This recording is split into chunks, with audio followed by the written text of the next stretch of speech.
Ouverture hier de l'atelier de renforcement des capacités du corps préfectoral sur la lutte contre la traite, l'exploitation et le travail des enfants à Yamoussoukro. Objectif, permettre au corps préfectoral de se familiariser avec les questions de lutte contre le travail des enfants du 27 au 29 septembre. Une activité du Comité national de surveillance CNS.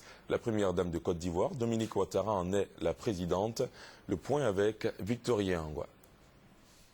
Prévention, protection, répression et suivi-évaluation, ciment du plan d'action 2012-2014 du Comité national de surveillance CNS dans le cadre de la lutte contre le travail des enfants. Les données du Bureau international du travail, BIT, et de l'UNICEF estiment à plusieurs millions le nombre d'enfants astreints au travail à travers le monde. Cela au péril de leur santé, leur éducation, leur développement physique et mental et leur survie. Le gouvernement ivoirien a décidé d'impliquer les autorités locales pour mettre fin au mal en Côte d'Ivoire. Nous avons ce qu'il faut comme cadre, non seulement pour prévenir, protéger, mais également pour réprimer tous les contrevenants à des principes fondamentaux des droits de l'homme et particulièrement de la Convention relative aux droits de l'enfant, de la Convention 138 sur l'âge minimum d'admission à l'emploi et de la Convention 182 sur les pires formes de travail des enfants.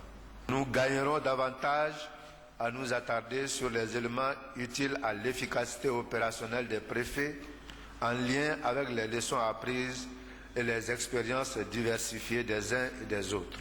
95 préfets invités à se former à Yamoussoukro. Objectif, renforcer leurs capacités dans le domaine de la lutte contre le travail des enfants. Ils vont à la fin relayer l'information aux populations.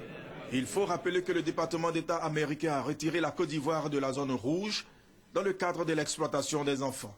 Mais des efforts restent à faire, déclare le secrétaire exécutif du CNS, Sylvie Yao Patricia. Le Comité national de surveillance, piloté par la Première Dame, a démarré ses activités le 24 septembre par une campagne d'affichage. Madame Dominique Ouattara bénéficie de la confiance du président de la République en raison de son expérience avérée dans le domaine de la lutte contre le travail des enfants. Le CNS attend le soutien et l'expertise des bailleurs de fonds pour tenir le pari, celui d'éradiquer le travail des enfants en Côte d'Ivoire.